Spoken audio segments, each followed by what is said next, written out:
Yes, I tell women to cheat if this is your circumstance. If you're not cheating, you should be. Okay? If you living like this, paying half the rent in this with a Dusty who probably cheating on you too, you should be allowed to cheat and level up. Okay?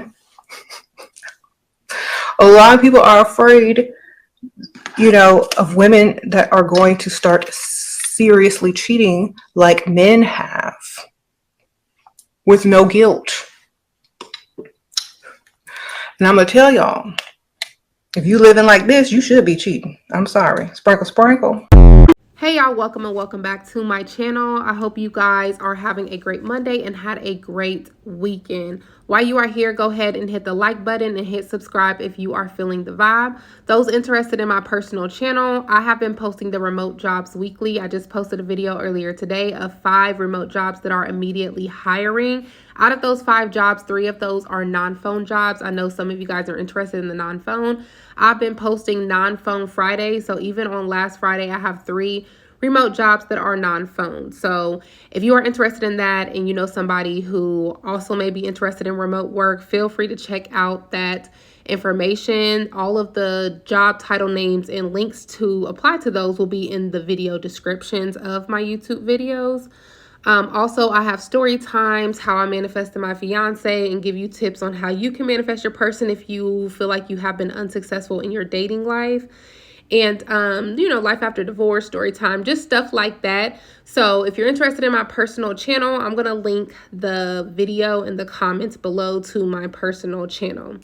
So today's video is going to be about these good old sugar babies / sugar daddies. I felt like I ain't done a video in regards to this topic in a while, so I wanted to talk about it again. So what you're going to see in the video is different sugar baby story time / information in regards to being a sugar baby and stuff like that.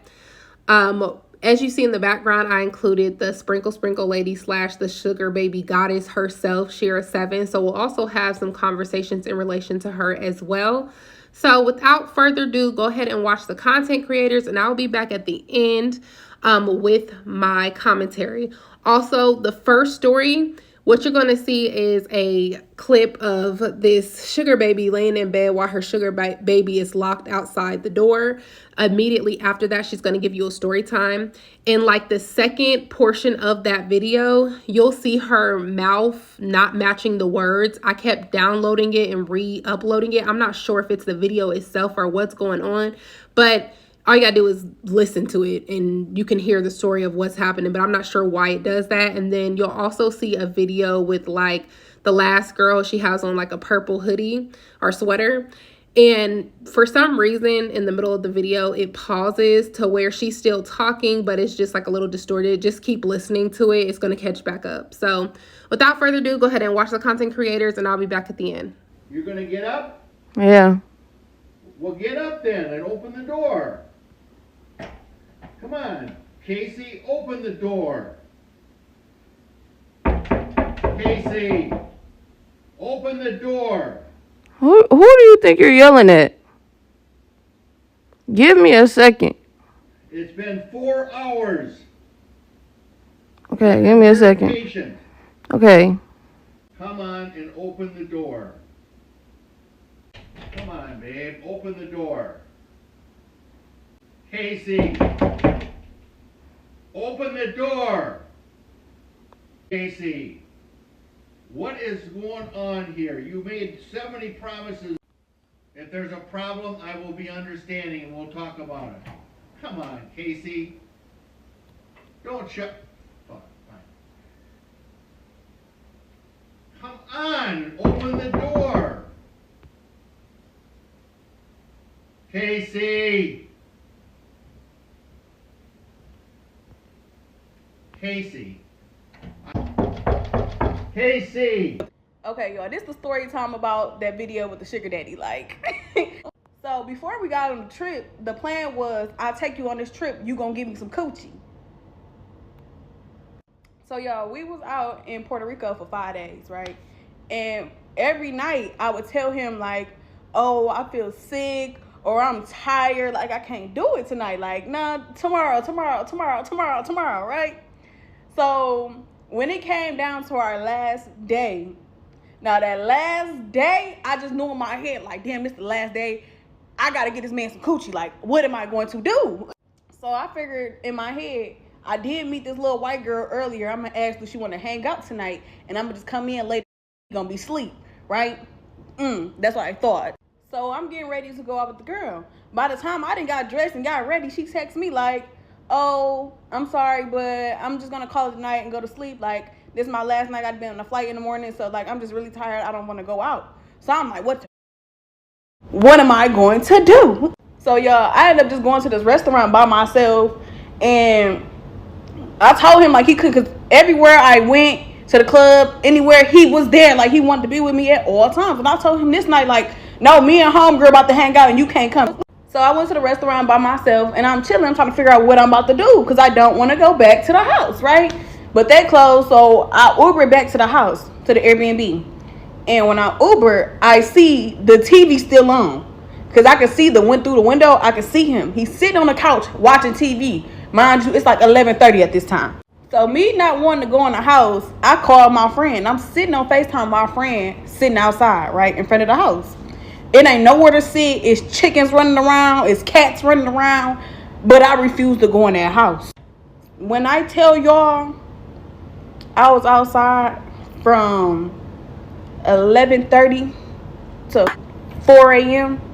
I'm not lying. I'm not lying. I stood outside from 11:30 p.m. to 4 a.m. waiting for this man to go to sleep, right? But y'all, that's not the crazy part. It's crazier, because every hour that I was outside, I'm hiding on the side of the house. Like, it's like this little crack on the side of the house. I'm hiding on the side of the house, sucking my stomach in, so if he come outside, he don't see me, right? And y'all, literally every hour he will open the front door and look for me to see if I'm outside.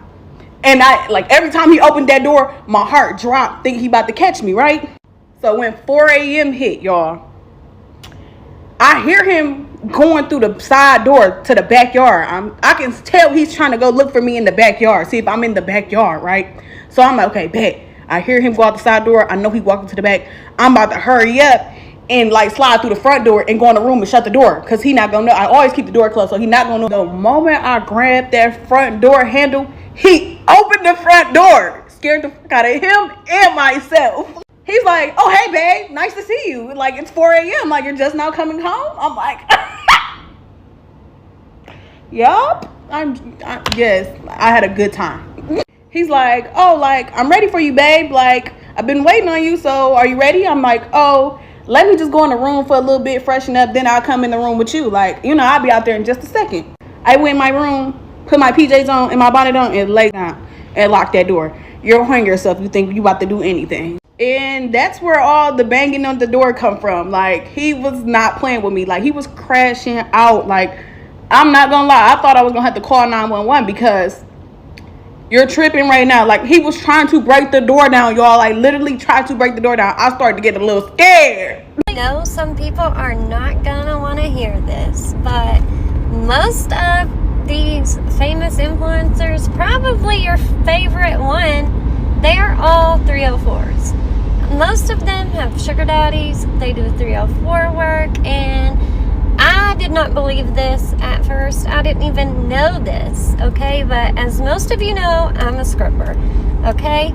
I joined the modeling world, started Playboy and a Spicy page. When that happened, I got invited to some very big red carpet events, okay? I went to Vegas. I was with some very big influencer girls. And we were at this big red carpet event. I'm talking to a lot of them after. We went to dinner. We're at the dinner table. I met this one specific girl. She and I became good friends while we're there. We're hanging out. I hung out with her and her sugar daddy, yada, yada, yada. She tells me, hey, whatever you do, don't tell anybody that you saw me with my sugar daddy. I have a boyfriend. I'm dating this guy. He has a really big podcast. Okay, That's fine. Get your money, boo. You know, I don't judge you. Boyfriend has a famous podcast, really well known. She's really well known. But we're at dinner with her sugar daddy and a bunch of other influencers, right? She's telling me some deep secrets about the modeling world that I'm just shocked. I'm like, oh my God, the modeling world is like stripper world, but like way higher up, you know, way more powerful people. And I learned basically everybody has a sugar daddy. All these famous men, NFL players, high up, powerful people have sugar babies. It's just the way of the world. But people don't know about it, right? Well, I debated making this video so many times, but I saw this girl on the cover of Forbes. She gave, her whole article was about not being a sex worker, how women don't need a man, you shouldn't have a sugar daddy, and she climbed her way to success without a man. And her whole social media is about women empowerment and how you don't need a man. How she has got everywhere she is today without a man. Being a sugar baby is wrong, being a sex worker is wrong. When I tell you my mouth dropped, and I keep secrets all the time, but I'm just like speechless. Like, bae, I was just with you and your sugar daddy last week. What do you mean? Anyways, like I said, I don't judge her at all or anybody, but I was just like shocked that her whole brand is like anti-sex work when she's a sex worker. Y'all be on here telling people, go get you a sugar daddy. Go get you an older man who's more stable. Get you a man that's going to take care of you. But what y'all fail to mention is that they're manipulative, controlling, not to mention just annoying as older men are not better quality. They've been around long enough to know how to lie better. And they want so much from you. They want to suck away your youth. Story time about my failed sugar daddy experience. Alright, y'all, so this is what happened. So, my aunt's best friend was getting married. This was like a few years ago. And her wedding was at this country club. And it had like a little golf course like section in the back. So, after the wedding was over, my feet was hurting. So, I was like, telling everybody, like, all right, I'll be right back. I'm going to go out to the car real quick to go change my shoes because I was limping, couldn't walk, had to change them. So, y'all, when I get to the car, there's like two black men standing outside.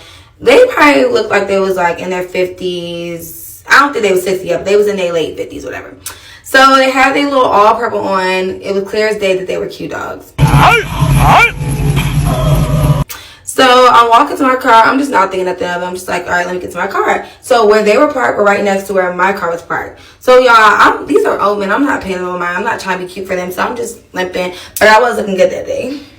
So let's talk about it. So I'm limping, whatever. So the heavier set one, it was when I was small and was heavy set one. He's like, yeah, like, you all right? You look like the feet hurting. So I'm like, yeah, my feet is definitely hurting. Like, I got to change these shoes. So after I said that, I think I'm like in the car, like switching my shoes at this point. And I think I have like some slippers, like something random, whatever. And I turn around, I'm like, he's still talking to me. He's like, yeah, if you had some Louboutins, your feet wouldn't be hurting so bad. I said, now little did he know Louboutins actually hurt really bad. But all I heard was, you want to spend some money. So I turn around, I'm like, oh. And what about you, gonna buy me some or what? So, Buy it for me? You go buy it? No. So at this point, I'm like, oh, I'm about to have a sugar daddy.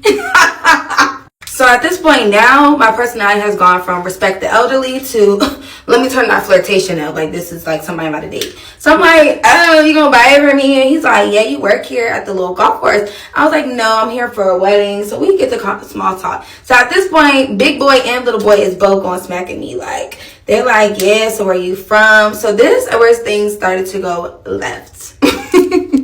First red flag, this man's like, wait, so you're over 18, right? I said, like, not over 21, over 18. I said, you're disgusting. But I'm like, yeah. At this point, y'all, I just want the money. So I'm like, yeah, I'm over 18. He's like, okay, well, we could keep this conversation going. So I'm like, got him. So we're just talking. So he's like asking where I'm from. And I'm like, I live in the city I named. I don't want to tell y'all where I'm from. And he's like, oh, I stay out there too. So I'm like, oh, not close to home. So he's like, oh, you live with your parents? And he's like, do you want to move out? And I was like, yeah, eventually. He was like, well, I can do that for you. I can get you out your parents' house and get you your own spot. So yeah, I'm geeked. I'm like, I cannot believe this is happening. So, I'm trying to flirt enough, but not enough to where he think he can get something from me. Like, whatever. He was like, he just talking a good game. Oh, all right, I'm gonna do a part 2 because I don't want this video to be too long, but go to part 2. All right, this is part 2 of my failed sugar daddy experience. So you watched part 1, that the guy, like I was saying, he's talking a good game. He's like, I'm gonna move you out your parents' house. I'm gonna buy you some Louboutins. He's just saying all the things I want to hear. So he's like, yeah, I can get you out your parents' house. And then he was like, where you like to eat at? And he was like, I'm gonna take you to a nice restaurant. So I'm like, oh, you want to make this public?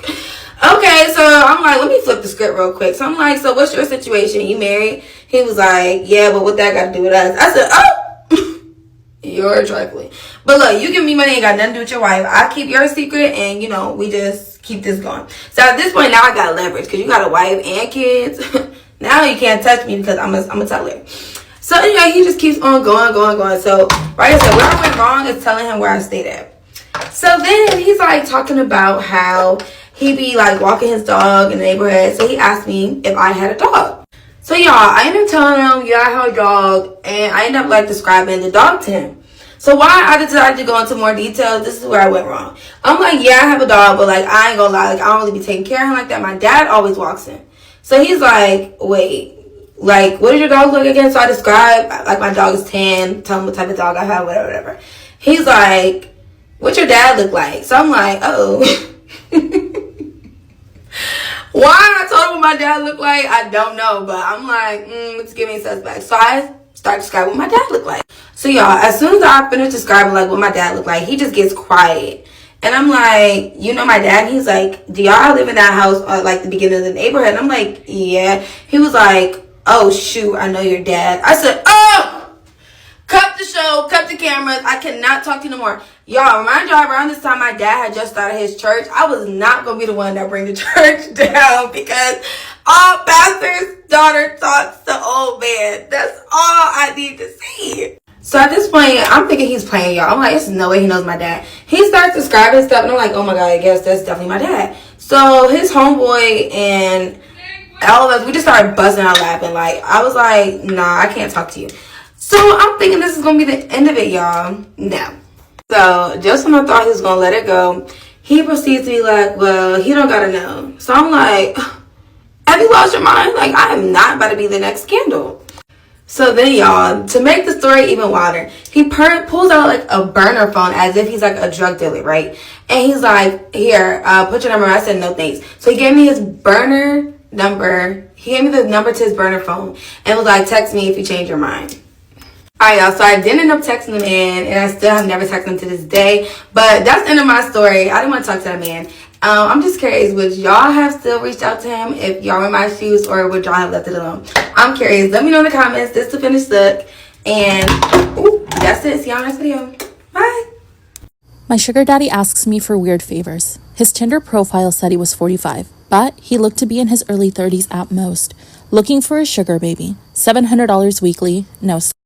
It sounded too good to be true, but as a broke university student, I was willing to take my chances. I swiped right. The Tinder let me know it was a match. His message came seconds later. Hey there, sweetheart. I cringed at that word. I hated it, but $700 was $700, so I sucked it up and replied, hey. His name was Jack, and he told me he owned his own business, although he never specified what kind of business it was. We talked for a while before he asked me for my Venmo to send the first payment. A few minutes later, I got the notification. I stared at the $700 for at least 20 minutes, expecting to wake up from a dream at any second. But it wasn't a dream. You still there? I clicked on the messages. Yeah, sorry. If you don't mind me asking, what were you looking for in return? I stared at the chat until he replied, I'm just looking for you to do a few favors for me. That sounded like it was going to be sexual to me. Like what? For example, the first thing I need you to do is pick up a delivery for me. That sounded innocent enough, but I was still expecting there to be some kind of twist. $700 to pick up a package? Come on, even I wasn't that naive. From the post office or something? No, I'll send you the address. But I'd rather not do this through Tinder. You got kick? Or, can you give me your number? Kick. What was this, 2011? I decided to give him my number instead, and he texted me the address immediately, followed by the address to his house, where I would drop the package off. I'm not home right now, but there's a key on the bottom of the blue flower pot near the door. Go inside, put the package on the coffee table in the living room. Make sure that you lock the door when you go inside of the house, and then lock it when you leave. I got my car keys and wallet and got into my car, putting the address into Google Maps. Got it, on my way. My phone buzzed as I backed out of the driveway. I'm serious. Lock the door both times, please. I thought that was a little excessive, but I promised him that I would. The house looked abandoned. It had a broken chain link fence around it with a small door that was hanging on to dear life. It stuck out like a sore thumb, surrounded by the houses that were a lot nicer in comparison to this one. You here for jack shit? I look up to see a man standing in the open doorway of the house. He took up almost the entire space, his head skimming the top of the doorframe. He was huge in height and muscles, and his entire torso was covered in tattoos. Yeah, I guess, I replied, not moving from my spot on the sidewalk. Stay right there, he said. I did. I actually don't think I would have moved if he asked me to. I looked around the street and realized that there was no one else on this street. I was a 21-year-old woman alone in the street. I gripped my car keys. A few minutes later, my sugar daddy asks me for weird favors. A few minutes later, the man came back out carrying a cardboard box. It was about the size of a shoebox, but strained and damp in the corners. Can you open your car? He asked. I opened the trunk, not wanting that inside of my car seat, and he set it in. All right, there you go, he said. Thanks, I replied. I walked around to the driver's side of the car and opened the door. Oh, and one more thing, he said. I looked at him. Watch out, he said. I didn't reply. I blasted my music as I drove to Jack's house, hoping it would drown out my anxiety. It didn't. I parked my car in the driveway and stayed inside of the car, admiring the house. It was a huge house, with stone pillars on the front porch and the greenest grass I had ever seen in my life. I turned the car off and got out. I grabbed the package and walked to the front door, getting the key from where he said it would be. Once I opened the door, I stepped in, closing it behind me. I thought about what he had said, about locking the door when I got inside. I thought that was a little overboard, but as I stared at the closed door, something made me reach out and lock it. I walked inside, my feet cushioned by the thick maroon carpet, and I admired the inside of the house. All of the furniture was wood and looked incredibly expensive. I would probably finish school a dozen times with the money that it took to furnish this place. I set the package down on the coffee table, and as I walked back to the door, I heard a phone ringing from somewhere inside of the house. I froze. In my pocket, my phone buzzed. I took it out to look. Don't answer any calls that aren't from Marvin. I put the phone back and followed the sound of the phone ringing, poking my head into a few different rooms before I found the main office. I walked over to the desk and looked at the caller ID. Incoming call from Jack. That was odd. I grabbed my phone to look at the message again. I was starting to get a little bit creeped out and decided I wouldn't answer, just to be safe. I left the house, remembering to lock the door as I left. I've done a few more favors for Jack since then. I drove a BMW to a random park in another city, only to get out and drive a different car back to Jack's house. He had me meet one of his employees at lunch, who then gave me a briefcase to deliver to the first house I had gone to and told me that he would know if I looked inside. On several occasions, he asked me to drive down to the same house and stay with the guy whose name was Julio for a certain amount of time. In total, I've made around $3,500. Most recently, Jack asked me to stay in his house overnight. I woke up to a text message from him. I need you to spend the night at my house. I haven't ever seen him in person, but I talked to him on the phone a few times. He proceeded to tell me that he would pay me $1,000 to spend the night at his house, provided that I follow a few rules. I drove to his house that evening. The driveway was empty as normal, but the porch light was on. I walked up, unlocked the door, went inside, then locked it again. Everything in the house looked the same. Jack had told me over the phone that he would leave the list of rules on the dining room table. I set all of my stuff down in the living room. My bags looked like garbage compared to the fancy furniture in there. I wandered into the kitchen and then in the dining room. Sure enough, there was a piece of paper on the wooden table, held down by an empty glass. Lock the door when you come in. Only answer calls from Marvin. Don't turn on any faucets between 9 p.m. and 11 p.m. Don't open the door for anyone, no matter who they are, after 10 p.m. If the door to the closet at the end of the hall is open, sleep in the library. If it's closed, sleep in any of the bedrooms. The gardener comes at midnight. If he starts knocking on the windows, hide. Turn the TV on and let it play on static through the night. Do not forget to do this. Help yourself to anything in the fridge. I'll pay you in the morning. Good night. I made sure to follow all of the rules. To be honest, I was regretting my decision. But seeing as how I was already there and I was getting paid, I decided to stay anyway. I figured as long as I followed the rules, I'd be pretty fine. Still, it felt a little odd. What was this, a haunted house? Nevertheless, I lounged around for a few hours as I was planning to go to sleep around 9, since that was the time all the weird began. At 8:50, I brushed my teeth, using the faucet for the last time before 9. I checked the hallway and the closet, and upon seeing that it was open, I moved my stuff into the library. Part 3. My sugar daddy asked me for weird favors. I moved my stuff into the library and got ready to sleep on the couch. I locked the doors just in case and laid on the couch. Scrolling through my phone, I hadn't gotten any more messages from Jack, and I started to think up scenarios and reasons as to why he has such strict, particular set of rules for his house. I had dozed off at some point because at exactly 6:10 p.m. I was woken up by the doorbell ringing. I was about to get up and check, but then I remembered the rule. Don't open the door for anyone, no matter who they say they are, after 10 p.m. I stayed on the couch, trying not to move, paranoid that they would hear even the slightest sound. It's the police. Open up. I didn't move. Hello, it's the police. Open up or we're coming in. I still didn't move, but I could hear my heartbeat in my ears. There was silence for a while after that. Then the doorbell rang again. Hey, it's Jack. Let me in. It sounded like Jack, but still, I didn't get up. He would have a key, wouldn't he? Why would he need me to let him in? This continued for almost a full hour. Different people would ring the doorbell, announcing themselves, and then disappear when I didn't respond. I was finally able to fall asleep, and the gardener never came. When I woke up the next morning, I heard someone in the kitchen. I got up slowly and unlocked the door as quietly as possible, taking my phone with me and walking across the living room into the kitchen. I stopped at the entrance and peered in. It was Jack. He was standing at the front of the stove, stirring something as the coffee machine brewed coffee on the counter behind him. Hey, good morning, he said when he saw me. Hi, I replied, nervous. I hadn't seen him in person before, but he looked exactly like his pictures online. Scrambled eggs, he asked, motioning to the pan with the wooden spoon. Yeah, thanks, I replied, walking over to take the plate from him. I ate my breakfast and drank some coffee in silence. How was it, he asked. It was okay. Nothing super freaky happened, I replied. Cool, he replied. There was an awkwardness in the room. I think I'm gonna go now. I have class. I trailed off. I didn't, but I really wanted to get out of here. Oh no, yeah, sure. I'll talk to you some other time, he replied. I grabbed my stuff and he walked me to my car. I could see him standing in the driveway staring at me as I left. When I got home, I unpacked all of my stuff and noticed I still had the list with me. I sat on my bed and read it again. I felt my body tense up as I realized that I had forgotten something. Turn the TV on and let it play on static through the night. Do not forget this. Turn the TV on and let it play on static through the night. Do not forget this. Do not forget this. I stared at the words on the page until they lost meaning. Beside me, my phone buzzed, snapping me back into reality. It was the $1,000 payment. I looked at my phone and then back at the list. Maybe it wasn't an important step. As I was thinking this over, a text from Jack came in. I'm not in town right now. I should be back next week, so you're free from running any more errands for me until then. Just sent the payment. Go do something fun.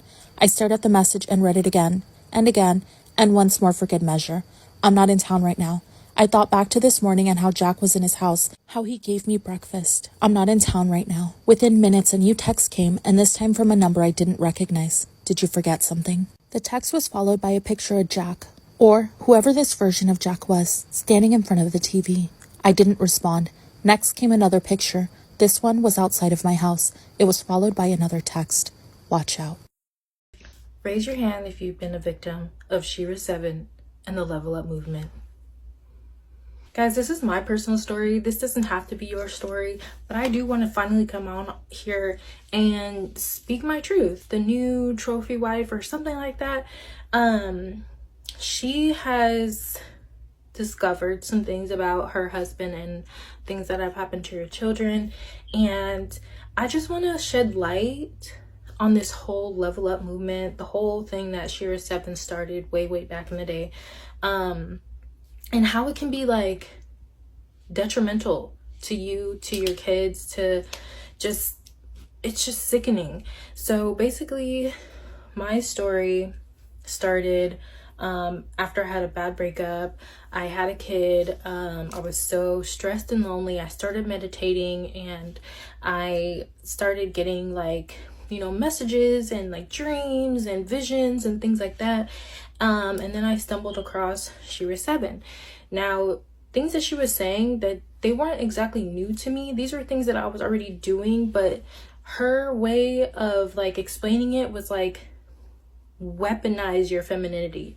Even though I was already, you know, pretty much taken care of, not to like a super high scale, but like I got my way.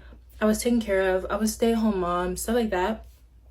But like her teachings were like how to weaponize it, and like it just demonized dating. Coming off of a bad breakup, like I didn't care. But one day, like I said, I was meditating super heavy back then, and I was getting like visions and dreams and stuff. So I had this dream that I was in a neighborhood. There was a house and there was like a tent out in front, and I was in the tent in front of the house, and it had like mesh to where you could see outside. There was a person that looked exactly like she was 7, and she came to my tent, and she was making like these animalistic noises, and like her eyes were like big and wild, and she was like peering into the tent, but she wasn't like trying to get in. She was just like staring at me through the tent, and you know, like I said, making these noises with these wild eyes. And then all of a sudden I heard like a gunshot, and she ran off. So I came out of the tent. I ran out into the street, and I see like a sheriff. He was like in beige and like had a hat. I see a sheriff like chasing Shira 7, like the animalistic part of her, down the street. Then he came back towards me, and like I felt safe. For my research, it showed that Archangel Michael shows up as a protector, and sometimes shows up as like a sheriff or like something like that. So basically my warning was to not mess with Shira 7. What I took away with that from that was, if you continue down this path, your life will be ruined. Did I listen? No. She had a Facebook group. I was a part of the Facebook group. Mickey, the one that's in jail now for lying on the internet and lying to people and stealing their money, she kicked me out. I guess I wasn't refined enough. I'm very blunt. I do have a lot of class. I was raised with a lot of class, but I am my own person, and like, I don't know, I'm just very blunt with things. But I was never mean to anybody, and never intentionally mean to anybody. But for some reason she didn't like me. She kicked me out. I started dancing here in Houston. Basically documented my journey on my YouTube channel. And when I got out of dancing, it was because I met a guy and he wanted to take care of me. I moved in with him, blah blah blah blah. Long story short, he was a narcissist, and it was weighing on me very heavily mentally. I'm an empath, very sensitive. I don't take kindly to abuse or anything like that. So I documented that as well, me leaving his place. But since they were familiar, Shira 7 and Mickey were familiar with my YouTube channel at the time, you know, this was a time where like she would go live and stuff like that. And she mentioned my situation in one of her lives, and basically said that I was stupid or like weak for leaving because he was taking care of me. But what about people's mental health, you know what I mean? Back to why I moved to Houston in the first place. It was because I wanted to find like better sugar daddies to take care of me. And Shira 7 always said that Houston was a good place. She lives in the suburbs. She lives in Katy, which is probably like 45 minutes away from Houston. So I decided to move here 5.5 years ago, and it has been the worst experience of my life. Yes, I have found some sugar daddies, gotten thousands of dollars, gotten hundreds of dollars in gifts and things like that, but it has not been worth it at all. I was very stable back home in California, and ever since I moved here, I have not been stable whatsoever. So if you guys are having any like second thoughts, or like, you know, you're like me and angels visits you in your dream to warn you about people that are, you know, not giving the right message out on the internet, I would encourage you to listen. Take me as a testimony. Take me as your lesson that you do not have to learn on your own. Do what you want to do in these relationships. There are men out there who are kind. I screwed over this guy during my Sugar Baby level up. Like, he was such a nice guy, you guys. Like, I regret it to this day, even though it was like my first year here in Houston.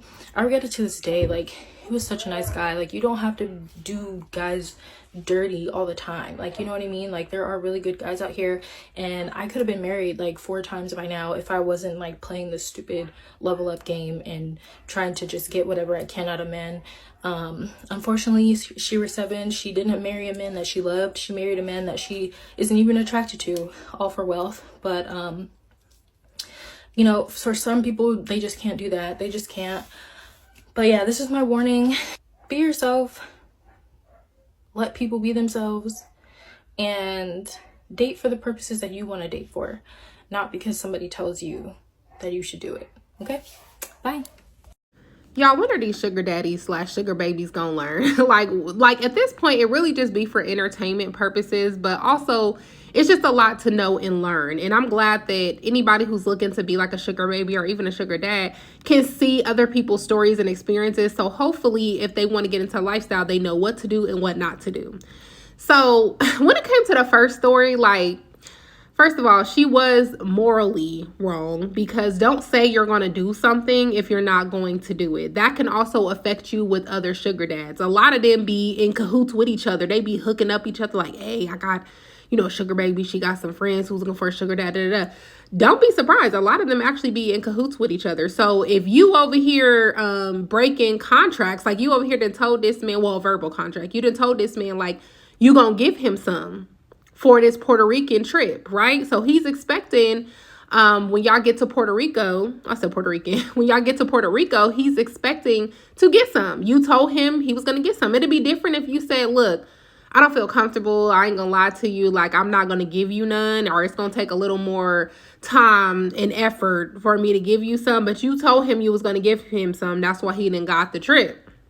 So you ain't keeping your end of the stick. And he also said that, like, you know, you be lying, your lies and blah, blah, which lets me know that she done probably lied to this man multiple times about all kind of stuff she was going to do that she ain't done. Okay. So, you know, that can mess you up in the future, because if he in cahoots with other people, like, hey, she don't keep up on her word, she don't do this, she don't do that, they not going to want to work with you.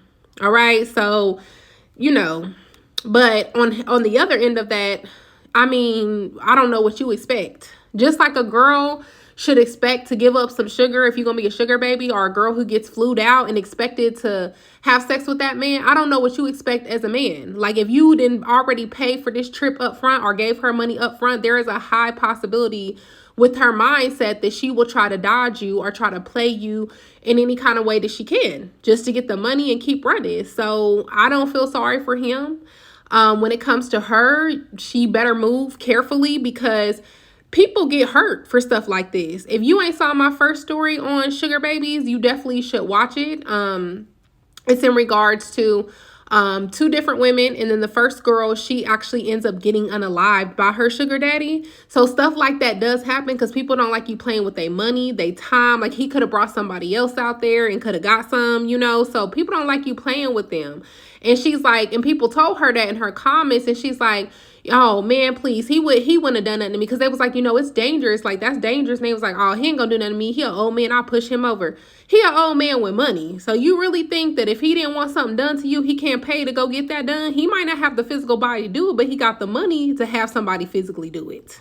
So again, you got to be careful with that kind of stuff. That stuff happens more often than you think over transactions like this. So if you gonna move that way, you need to move right. Okay, you can't be moving morally wrong like that. Okay.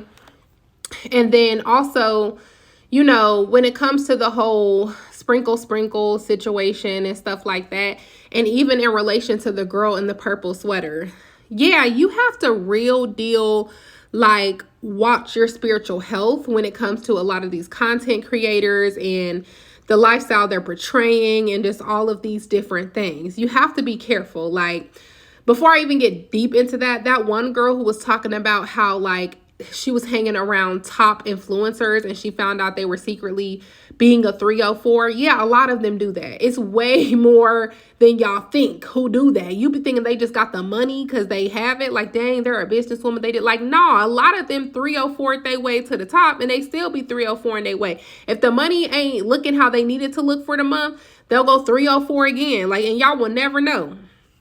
So don't get, you know, your mind misconstrued and thinking that a lot of them just get that money by themselves. Well, no, a lot of times they get that money from other people. I found out a good friend of mine was a sugar baby. I didn't even know, and she don't know that I know. Somebody told me, but yeah, I had no idea, but she actually is a sugar baby, and she, you know, and I was thinking like, dang, she's living her best life in this city. She done got her a nice high-rise place. She done got this, that. I'm like, dang, she doing her thing. And then, you know, I found out that actually she had a sugar dad who was paying for all that and doing all that. So again, don't be misconstrued and confused at thinking that, you know, that might not be happening behind the scene, because y'all's favorite influencers, a lot of them, they either done it in the past, they doing it now. It's a very small percentage who hasn't had any sort of play in 304 and are being a sugar baby when it comes to that. For the girl in the purple, you know, there's two different people in this world. And y'all know I talk about this a lot. I'm a big person when it comes to spiritual health, so I'm going to always speak about it. It's two different frequencies. It is a high frequency and a low frequency. Which one are you operating on? Okay, because the middle don't exist. And the reason the middle don't exist is because it's not a way for you to stay in the middle and be consistent in the middle. You're either going to be more in the high vibrational level or the low vibrational level. Now you can go in between from time to time, but regularly you're either going to be low vibrational and be around low vibrational people, or high vibrational and be around high vibrational people. So with her, I think that she low-key was in the middle and trying to be in the middle, but she sees now how being in the middle of that does not work. Okay, you talking about people and women who regularly just do not give a dang, and not just women, men as well in this lifestyle. They don't give a dang. Okay, they don't care who they hurt, who they harm, what kind of problems or issues occur with their actions to other people. They are in a low vibration. So when you're talking about Shira 7, the same woman who was a mistress, okay, and married him, didn't care what kind of effects that done to him, any children that he had in his previous marriage would have done to her. And a lot of people blame the man like, oh, it's his fault. Yeah, it is his fault. However, if you're taking part in somebody else's pain, you're just as guilty. If you knew he was married and you taking part in that, you're just as guilty. Spiritually, you are. So, you know, when it comes to that situation, you have to think about who you're listening to and who you're dealing with. This is the same woman who, like I said, was a mistress and waited for him basically to leave her, his wife, which I don't know all the ins and outs of that story, but she waited on that so she can get married and she can get the perks and benefits of him. And she also encourages other women to do the same if there's a man that they really want that's married, okay? They don't give a dang. And then when those same men do the same thing to them and like get with other women or younger women, etc., then they want to have a fit about it, okay?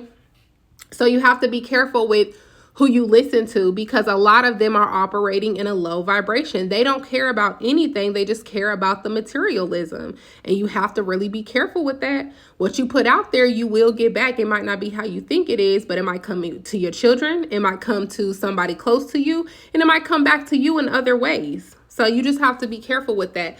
So for the girl in the purple, it's like, you know, it sounds more like you are spiritually aware. It sounds like you were in a higher vibration and then leveling back down to a lower vibration. You can't, once you're there, you can't dabble with low frequency people, okay? Low frequency people do not give a dang. They will unalive people. They will cause harm to people like regularly. I'm talking about regularly. I'm talking about little things you might have done in the past and learned from it and moved on. I'm talking about people who do this every single day regularly and don't see nothing wrong with it, don't want to change something like that. They are in a low vibration. Prime example, Diddy. Prime example, Diddy. Okay? People who are low frequency are in the low frequency. They are just low vibrational. They don't care. So you being more of a higher vibrational person, you cannot dabble in that world. It's not going to sit well with you. Trust me. When I was younger, I hung around people in a lower frequency environment, and I didn't feel right. I didn't feel comfortable. I didn't feel right. I was like, this just is not me. I can't do it. You know, like it doesn't operate well with me, you know? So again, you have to be careful where you are putting your spirit, where you're putting your energy, etc. Okay, you're not going to what's the word I'm looking for? Convert to that if you spiritually can't convert to it. It's just not going to feel comfortable to you. Okay, so again, it's two different people walking this earth. You're just not meant to be that.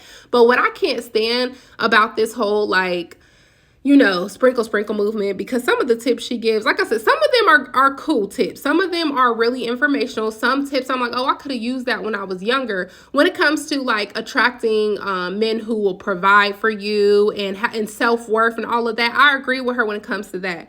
But breaking your morals and all that kind of stuff, but then again, if you don't have any morals, I guess you're not breaking them. But I mean, telling people again to go after people who are married still and not give a dang, and like the stuff that she be saying to do, like cheat if your man ain't making enough money. Well, how about just leave him? How about just tell him, like, you know, this is not working out for me, and leave him. I'd rather you leave him and break his heart that way than cheat on him and break his heart. That's even worse. But so like I said, she's low vibrational, you know, when it comes to a lot of stuff. Like, that's not okay to do. But you know, again, you just have to be careful when it comes to that. But I just hate how people separate the two. Like, it can't just be two in one. Like, you can attract a provider man or a man with means without the manipulation tactics, without acting like something that you're not, without them being married, you know, or any type of mind games that you think you have to play with some of the content that I be seeing in regards to sprinkle. Like, I wish there was more spiritual content out there of like, you know, more higher vibrational or higher frequency content to know how to attract them the right way, morally, mentally, spiritually. But it is what it is, okay? But like I said, there's two different people in this world operating on two different frequencies, so you decide what frequency you want to operate in. We all know money don't buy happiness, so it doesn't matter how much money you have, doesn't mean internally you'll be happy. Hence the reason why there is a lot of people with money who actually have unalived themselves. Like, if you ever get time, look up millionaires / billionaires who unalive themselves, you know, because again, money doesn't buy happiness. So I like to preach to people, do things the right way, attract the person the right way. So not only are you successful, but you are happy. Okay, so that's how I feel when it comes to this. Let me know what y'all think. Make sure you like, comment, subscribe. I'll see y'all on the next one.